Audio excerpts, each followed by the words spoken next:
Class 9th students के लिए बेहद इंपॉर्टेंट एक टॉपिक ज्योमेट्री का हम डिस्कस करेंगे यहाँ पर, जो आपके लिए न सिर्फ इस चैप्टर के लिए बल्कि आगे आने वाले जो दूसरे चैप्टर्स हैं क्लास 9th में ही और इसके आगे क्लास 10th में जो आप चैप्टर्स पढ़ेंगे ज्योमेट्री के, उसके लिए बहुत इंपॉर्टेंट है। और वो है कॉन्ग्रुएंस ऑफ ट्रायंगल।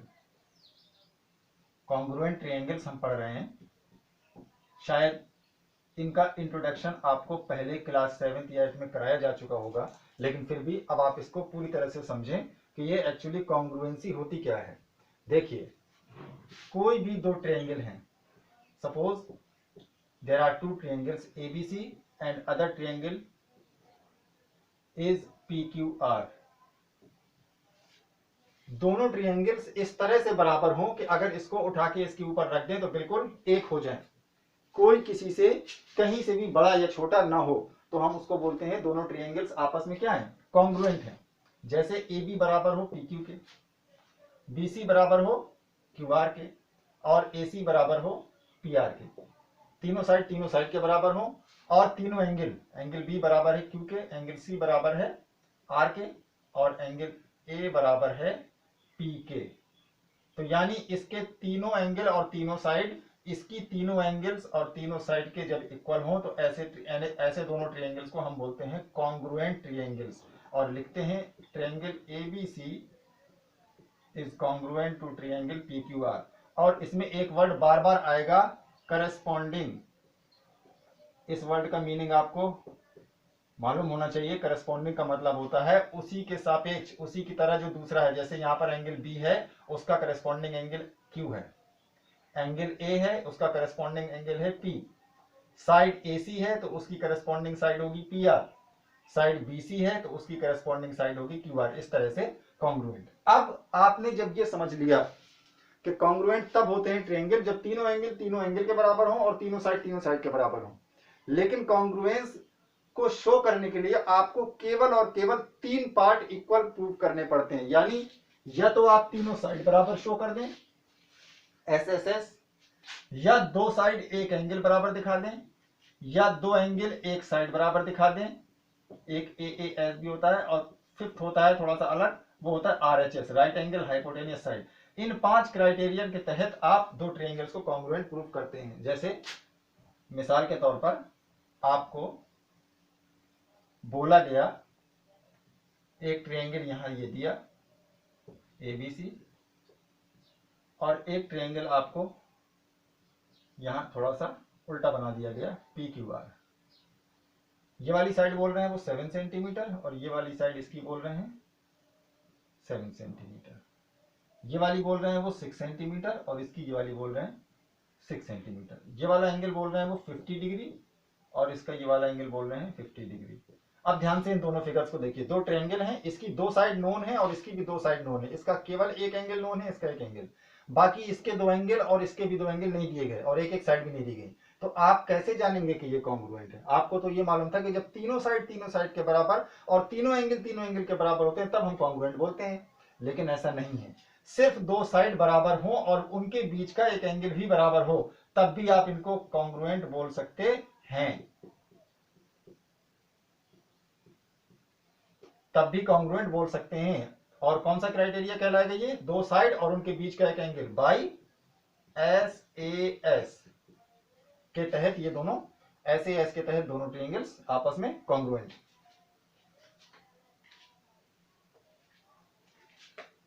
समझ में आया? अब इसके बाद इसी तरह से RHS भी होता है। एक राइट ट्रायंगल ये है,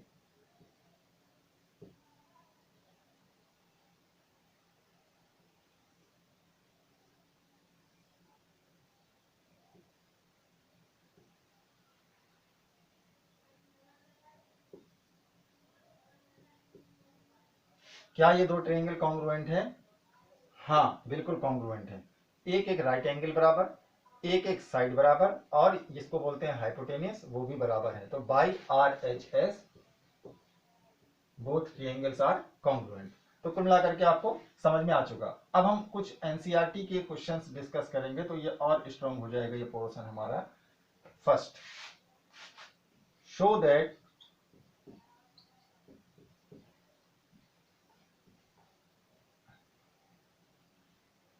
show that the angles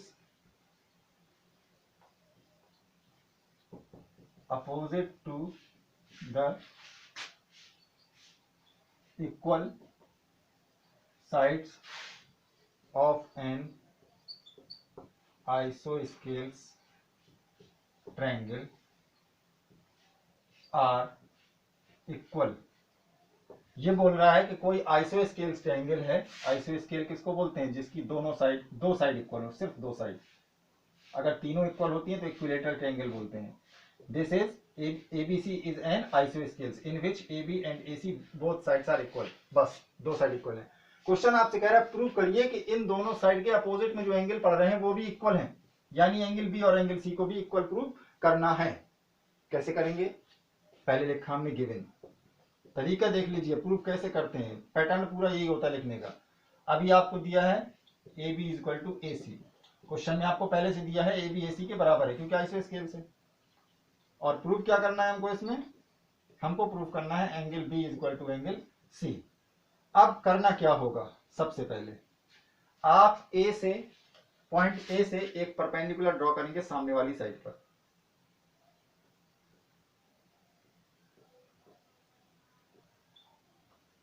AD एक परपेंडिकुलर आपने ड्रॉ कर लिया। जब यहां 90 है तो यहां भी 90। ठीक, लिख लें draw AD perpendicular to BC. जब एडी और बीसी, एडी से बीसी पर परपेंडिकुलर, ए से बीसी पर परपेंडिकुलर आपने ड्रॉ कर लिया तो यहां पर आपको दो ट्रायंगल्स अलग अलग दिखाई देने लगे होंगे। अब इन दोनों ट्रायंगल्स को आप कंपेयर करें आपस में। किन किन दो ट्रायंगल्स को? ए बी डी और ए सी डी, इन दोनों को कंपेयर कर रहे हैं आप। अगर इनके तीन पार्ट्स बराबर हो तो ये कॉन्ग्रुएंट हो जाएंगे। तो आपने लिखा A B is equal to A C. A B A C के बराबर पहले से दी हुई है क्वेश्चन में, गिवन। फिर angle A D B is equal to angle A D C. Each angle is right angle, क्योंकि आपने परपेंडिकुलर ड्रॉ किया है तो दोनों अगल बगल के एंगल बराबर। उसके बाद एडी साइड दोनों में कॉमन है। तो देखिए एक एक साइड ये बराबर, एक एक साइड ये बराबर और एक एक एंगल बराबर। तो कौन सा क्राइटेरिया लगा? एस ए एस लगा? नहीं लगा। एस ए एस तब लगता है जब दो साइड के बीच का एंगल बराबर हो। जैसे ये साइड और ये साइड के बीच का एंगल इसके बराबर होता तो एस ए एस लगाते, लेकिन यहां पर लगेगा R H S by R H S, right angle hypotenuse और एक side. Triangle A B D is congruent to triangle A D C. ये दोनों ट्रायंगल्स कॉन्ग्रुएंट हो गए। अब जब कॉन्ग्रुएंट हो गए तो इनके बाकी के जो इनके रिमेनिंग पार्ट्स हैं वो ऑटोमेटिकली इक्वल हो जाएंगे, यानी ये वाला एंगल इसके इक्वल अपने आप हो जाएगा, ये वाला एंगल इसके इक्वल अपने आप हो जाएगा, ये part B D C D के बराबर अपने आप हो जाएगा। ये आपको पता होना चाहिए। इसको बोलते हैं CPCT. CPCT, corresponding parts of congruent triangles. ठीक, तो अगर वो ये भी पूछता क्वेश्चन आपसे, जैसे क्वेश्चन में पूछा गया है एंगल बी को एंगल सी के बराबर प्रूव करिए, अगर वो ये पूछता कि जो परपेंडिकुलर होता है आइसोस्केल्स में वो एंगल बाइसेक्टर भी होता है, यानी वो ये पूछता कि एंगल 1 एंगल 2 को बराबर प्रूव करिए, तो भी यही तरीका होता। ठीक है ना? Hence angle B is equal to angle C. इसका आप स्क्रीनशॉट ले लें।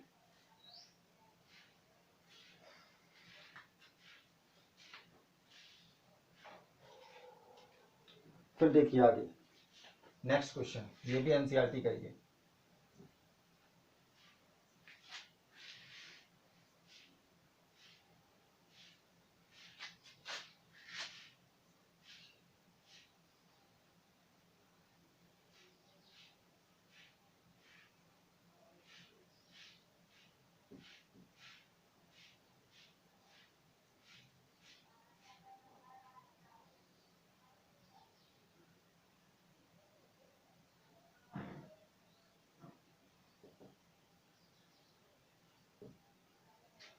इसमें आपको दिया हुआ है ABC is an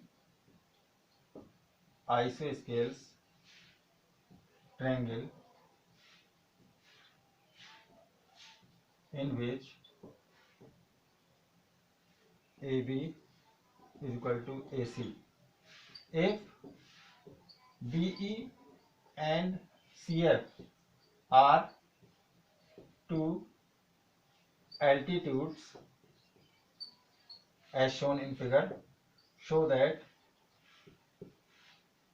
BE is equal to CF। देखिए एल्टीट्यूड किसको बोलते हैं? ट्रायंगल के अंदर किसी साइड पर जो परपेंडिकुलर ड्रॉ किया जाता है उसके अपोजिट वर्टेक्स से उसको एल्टीट्यूड बोलते हैं। ये बीई जो एल्टीट्यूड है और सीएफ भी एक एल्टीट्यूड है, दोनों एल्टीट्यूड्स हैं। प्रूफ करना है कि ये एल्टीट्यूड्स भी इक्वल हैं। कैसे करेंगे? गिवन। प्रूफ करने का सिंपल तरीका ये है, आप क्वेश्चन को पढ़ें 2 बार 3 बार और उसमें ये देखें कि क्या दिया है। तो क्वेश्चन में दिया क्या है? आइसो स्केल दिया है, यानी उन्होंने ए बी को ए सी के बराबर दे दिया है। और क्या दिया है? ये दोनों एंगल को 90 दे दिया है। तो लिखने की जरूरत, चलिए लिख लेते हैं। BE is perpendicular to A C दिया है and C F is perpendicular to A B दिया है। आपको प्रूफ क्या करना है? आपको प्रूफ करना है इसमें कि बीई की लेंथ सी एफ के बराबर है। जब भी आपको दो एंगल इक्वल प्रूफ करना हो या दो साइड इक्वल प्रूफ करना हो तो आप हमेशा दो ट्रायंगल्स को कॉन्ग्रुएंट प्रूफ करके देखिए जिनमें वो साइड या वो एंगल आते हो। जैसे बीई को सीएफ के इक्वल प्रूफ करना है, बीई को सीएफ के इक्वल प्रूफ करना है, तो आप कौन से दो ट्रायंगल लेंगे? एक ट्रायंगल लेंगे ए बी ई ये वाला, और एक ट्रायंगल लेंगे ए सी एफ ये वाला। अगर ये दोनों ट्रायंगल कॉन्ग्रुएंट हो जाएं तो ये वाली साइड चूंकि इस ट्रायंगल में आती है और ये वाली साइड सी एफ इस वाले ट्रायंगल में आती है, तो जब ट्रायंगल कॉन्ग्रुएंट हो जाएंगे तो उनकी साइड भी इक्वल हो जाएंगी। तो कैसे करेंगे? प्रूफ यहां से स्टार्ट होता है। सबसे पहले ए बी ए सी के बराबर है, ये गिवन था। Angle A E B equal है एंगल ए एफ सी के, दोनों 90 दिए हुए हैं क्वेश्चन में पहले से। और एंगल ए कॉमन है दोनों में, angle A equal to angle A. क्यों?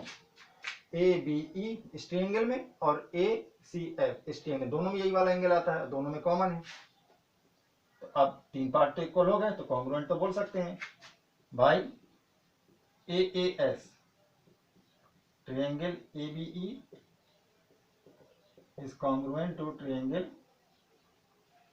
ए सी एफ। जब ट्रायंगल कॉन्ग्रुएंट हो गए therefore BE is equal to C F. जल्दी से एक लास्ट क्वेश्चन और कर लेते हैं तो आप कॉन्ग्रुएंस पूरी तरह से क्लियर हो जाएगा। इसका स्क्रीनशॉट ले सकते हैं।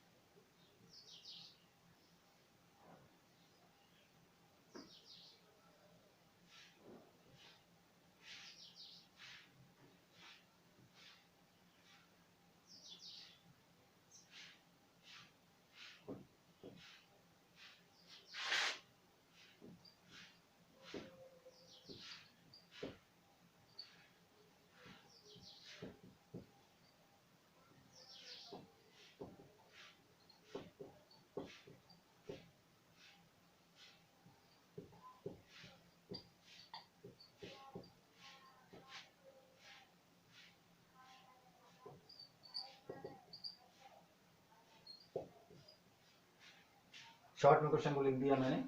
ये लाइन इस लाइन के पैरेलल दी हुई है, पी क्यू और आर एस पैरेलल है। और क्या दिया हुआ है? O is the mid point of Q R, यानी ये क्यू ओ और आर ओ दोनों पहले से इक्वल दिए हुए हैं। आपको प्रूफ करना है कि पी ओ और एस ओ ये दोनों भी बराबर हैं, यानी ओ को मिड पॉइंट प्रूफ करना है पी एस का। क्वेश्चन में दिया है ओ मिड पॉइंट किसका? क्यू आर का, लेकिन आपको प्रूफ करना है ओ मिड पॉइंट है पी एस का। तो जाहिर सी बात है दोनों ट्रायंगल्स को कॉन्ग्रुएंट करना होगा। तो आप सबसे पहले देखेंगे, पहले देखें क्या क्या 3 पार्ट इक्वल हो सकते हैं। अगर 3 पार्ट इक्वल हैं तो कॉन्ग्रुएंट हो जाएगा। तो चलिए क्यू ओ और आर ओ तो इक्वल दिए हुए हैं, लिख दिया हमने Q O equal to R O, ये क्वेश्चन में गिवन। और क्या इक्वल आपको दिखाई दे रहा है? क्या उन्होंने बोला था कि पी क्यू आर एस के इक्वल है? नहीं बोला क्वेश्चन में, तो आप लिख भी नहीं सकते। तो फिर वो पैरेलल क्यों बोल रहे हैं? अगर क्वेश्चन में पैरेलल बोल रहे हैं तो इसका मतलब उसमें कोई ना कोई चीज छुपी है। बिल्कुल, जब ये पैरेलल हैं तो इसका मतलब कि ये एंगल इस एंगल के बराबर होगा, जिनको बोलते हैं alternate angles. Angle P Q O is equal to angle S R O, alternate angle. फिर दो ही चीज बराबर हुई अभी, तीसरा क्या हो सकता है, वर्टिकली अपोजिट। ये दोनों भी बराबर हमेशा होते हैं, या इनको भी आप बराबर लिख सकते थे अगर चाहते तो, क्योंकि ये भी अल्टरनेट एंगल होते हैं। लेकिन आपने लिख दिया P O Q is equal to angle S O R, vertically opposite angles. कौन सा क्राइटेरिया लग रहा है, angle side angle by A S A triangle POQ is congruent to triangle SOR, hence therefore PO is equal to SO। जब ये दोनों congruent हो गए तो बस PO SO के बराबर हो जाएगी और RS भी PQ के बराबर हो जाएगी। ठीक, स्क्रीनशॉट। तो एनसीईआरटी के जितने भी क्वेश्चन हैं ट्रायंगल चैप्टर में वो आप सारे कर लें। उसके बाद हम लोग कल इसके जो कुछ और भी क्वेश्चंस हैं ट्रायंगल से रिलेटेड, कॉन्ग्रुएंसी के कुछ और भी क्वेश्चंस हैं जो थोड़ा सा टफ हैं या लेंदी हैं, उनको भी हम डिस्कस करेंगे। फिर नेक्स्ट हम इसके बाद सर्किल स्टार्ट करेंगे।